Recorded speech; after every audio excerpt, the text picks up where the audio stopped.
That's Nick. And that's Joseph. And today we're here to talk about Mr. Harrigan's Phone, the ninth film directed by John Lee Hancock, produced by Ryan Murphy and Jason Blum, which will be released on Netflix October 5th, 2022, based on a novella from the collection If It Bleeds by Stephen King. I have been thinking it was Mr. Harrington's phone, but it's Harrigan. As in Curtis Harrington. No, it's You read the Harrigan. I read this. anthology of short stories. Correct. Yeah. Because it was during the pandemic when it was published, and I was having nostalgia from my childhood where I reveled in Stephen King. And in that collection is the continuation of kind of a sequel to The Outsider, and I really like that Cynthia Erivo character from the series. Mm-hmm. Come to find, reading he wrote that as a white woman, because there's some racially suspect language in that anthology, and I was like, wait, this is strange. Oh. Noted. Anyway. This movie will for sure be in my worst of 2022. This is Que Terrible. And not that I really have cared for John Lee Hancock's films previously. Do I know any? Yes, we reviewed his last feature, The Little Things, starring Denzel Washington and Rami Malek and Jared Leto. I recall thinking that movie, well, I found it amusing, but I didn't think it was good. No. What else has this person done? The Blind Side. Ugh, I did not like that movie. Yeah, that's a very basic movie, especially concerning race issues in America, starring Sandra Bullock in an Oscar-winning performance. That film, tragically, was also nominated for Best Picture, if I recall. He also directed a film that I like because of Michael Keaton and Laura Dern, The Founder, and the vile, terribly whitewashed Saving Mr. Banks about Walt Disney and the author of Mary Poppins, whose lesbianism was completely wiped out of that movie, of course. I can't believe this short story was made into a movie. Like, it's laughable how ridiculous this screenplay is, the actual, like the bones of the story. It's just... But we have somewhere to be, so let me get through this. The basic story is, it's 2003. We meet a kid who's maybe like 10 years old, named Craig. Mm-hmm. He lives in New England with his dad. The mom has died. Small town Maine. Harlow, I believe. Opening scene is little Craig reading like at his church, like reading some scripture. And there's this old man played by Donald Sutherland, who is like a billionaire. He's sitting in the church. And when the service is over, we see Donald Sutherland with his chauffeur drive to the little boy's house and tell the dad, like, Mr. Harrigan wants to see the boy. He needs a reader. So then we see the boy go to the old man's house, and he sits in front of him and starts reading books, like all the classics. The first one, as a child, he's reading is Lady Chatterley's Lover by D.H. Lawrence, which that book is very adult. We need to talk about that, but immediately, and I'm not trying to be funny, it just gave like pedophile vibes. It does. Like immediately. Yeah. And then basically we just see this boy read books to this old man. 5 years passes. So now it's 2008, and Craig is played by that boy from It. Jaden, now he's known as Jaden Martell, but he used, until 2019, was Jaden Lieberer. Oh, He took his mother's maiden name as his stage name. Okay. So he's still reading to this old man, and we see him go to high school. And his high school, the cafeteria, we're told, is like only the popular kids sit in the cafeteria, and they're segregated by the type of cell phone they have. So iPhone users sit at one table, Samsung, Razer, ...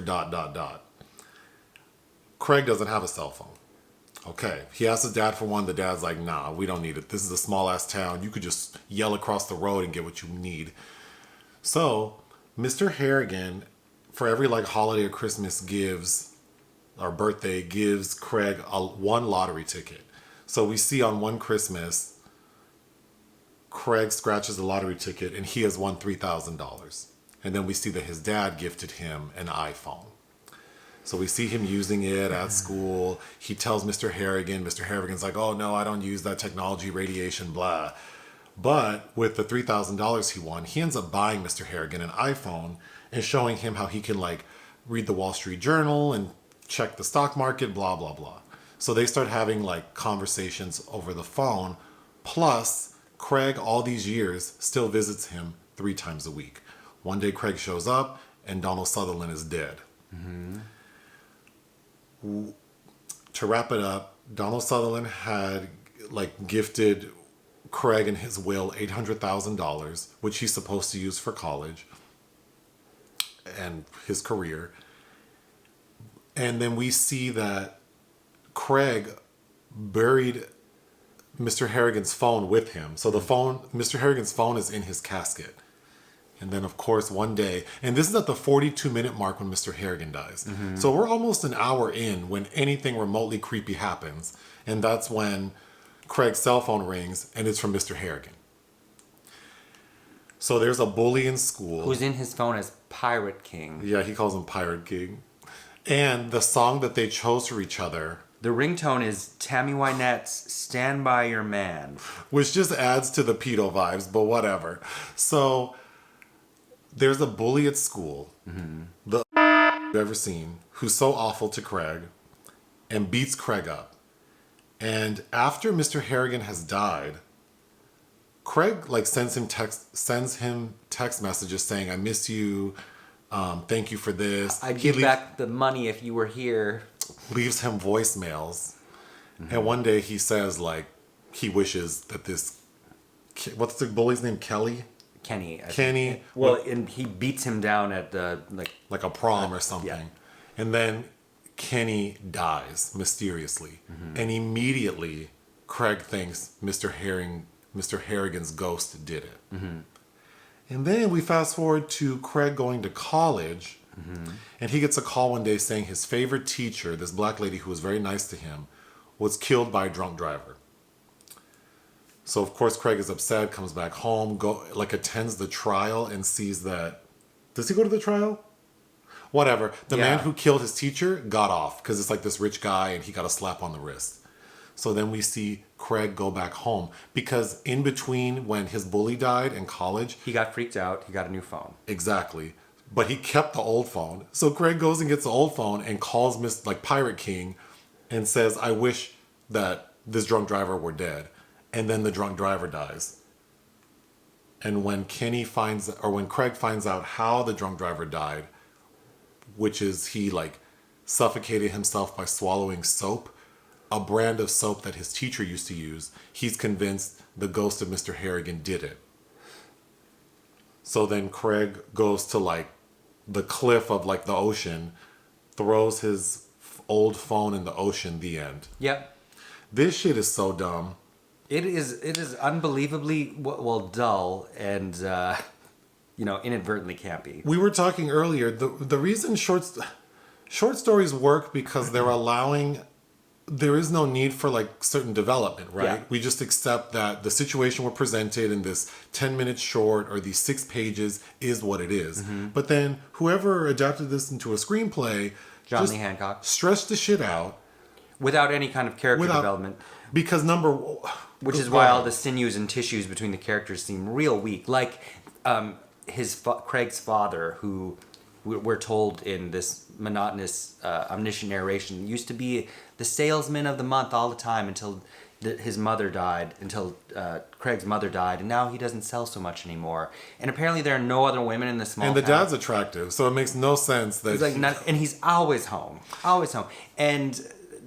I don't know. You start picking up on really weird details in the production design. There's an awful lot of use of a particularly plastic blue bag, or the interior decoration of this kid's house. He's got a frame picture of a panda or some kind of animal. Yeah, it's really odd. bizarre. And then how there's no conversation about how this drunk driver killed what ostensibly are the only 2 black people in this small town. Well, okay, so going through my notes, so note number 1, this man's a pedophile. Note number 2, Mr. Harrigan, because when Craig gets older, he gets on the interwebs and researches Harrigan and sees that he's vile, like Scrooge McDuck.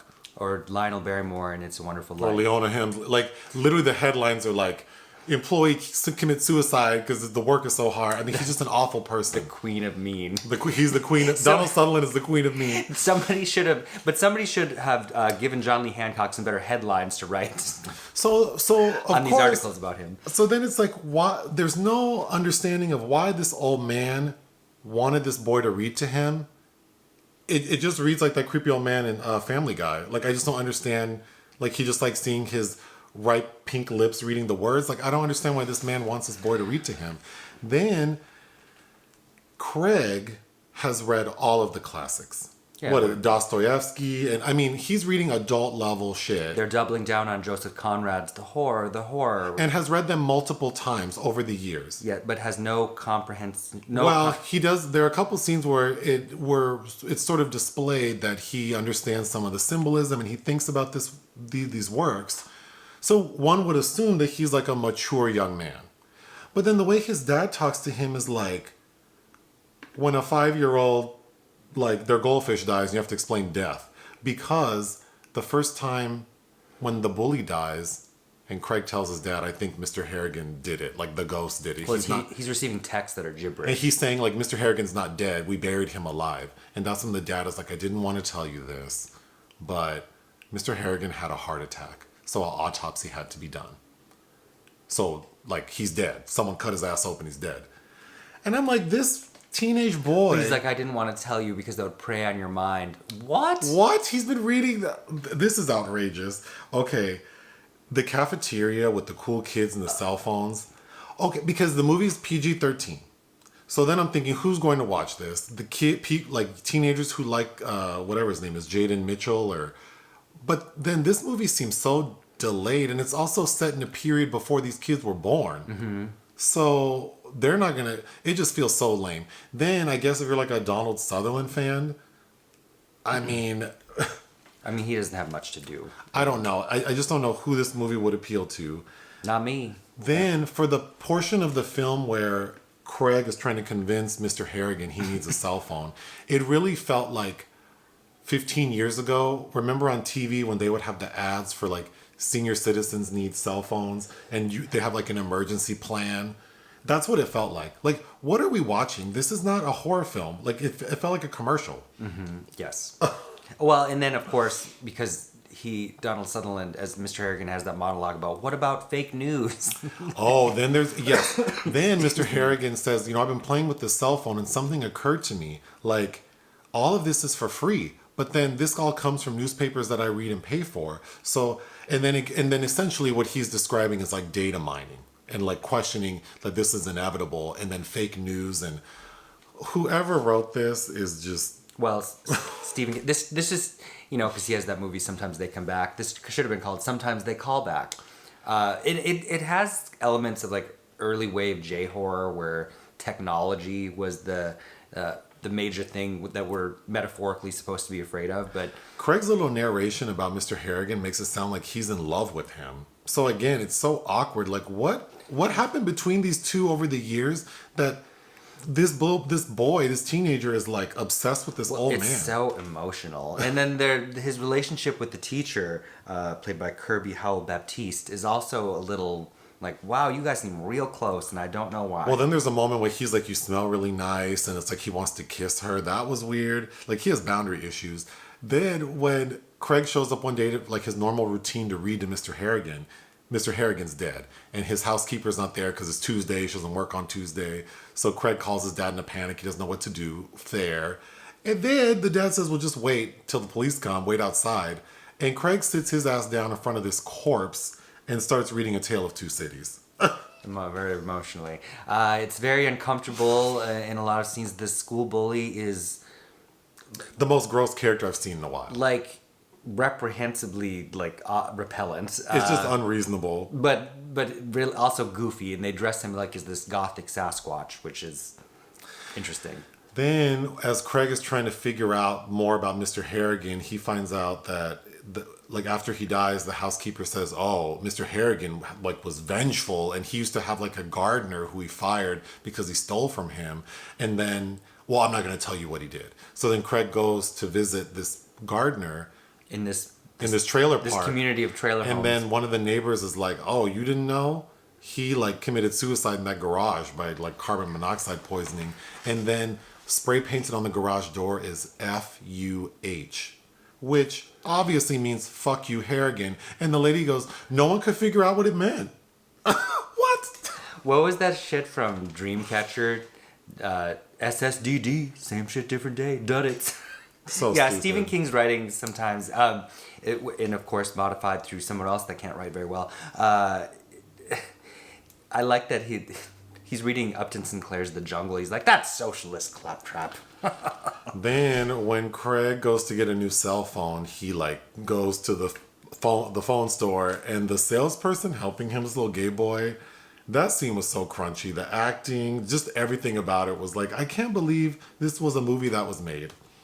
Well, I can. I feel like this was optioned even before the rights to this portion of the anthology was optioned before the book was even out. The dad, that character's so awkward. He's always stands very far from his son. He doesn't want to see him make eye contact. When they finally do hug, when Craig goes off to college, the dad acts like it's weird that they're hugging. That's weird, but you let your son go read to this old man by himself for 5... Okay. Then, And the housekeeper, Edna, who calls him boy. right. Then the accident where his black teacher dies. Oh boy, yes. That shit looks so... Somebody's doing some heavy day You know what drinking this feels at like? like noon. What's the Comedy Central thing, like drunk history? This felt like a drunk history dramatization, but without the humor. That's how it feels and looks. Like someone needs to like dub over this with comedy. I don't think they even need to. The final note I have is the scene when Craig, towards the end, when he realizes that the guy who killed his teacher committed suicide by swallowing the soap that his teacher used to use. He goes in his car and goes bananas. Like he's shouting and spitting and screaming and hitting the steering wheel. Like, Well, that's why we get the drifting voice of Donald Sutherland from the grave saying the horror from Conrad's Heart of Darkness, as in the horror is inside ourselves and we can't help ourselves from doing terrible things to others, and that's the lesson of this is the realization. And this is the worst homage to Conrad maybe ever. I don't even want to say it's so bad it's good, because I don't want people to stream it and then like Netflix thinks that we need more movies like this, but And for something opening with an Oscar Wilde quote, when the gods wish to punish us, they answer our prayers. we need to go. What would you give this movie? This is a 0.5 out of 5. It's just completely terrible. And this is why we shouldn't give mediocre films awards or Best Picture nominations. I would give it a 0.5 because I feel like it's just criminal that, like, it's probably like, oh, it's a Stephen King story, so that gets cachet, and then you get like two notable people in it. But this story is so dumb. I know, and King is an executive producer on it.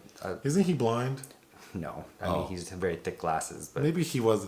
Maybe he just. You know, it's he fun- can't. He can't overlook everything he's involved in. This will slip through the cracks, baby. I don't know. there are a lot of terrible adaptations of Stephen King's That's true. works, but as a short story, it felt like, oh, this could have been appropriate for a Twilight Zone episode. An or- anthology, yeah, Yeah. like a 15-minute thing. Anything else? No. Hit the thanks button. Listen to our podcast. Bye.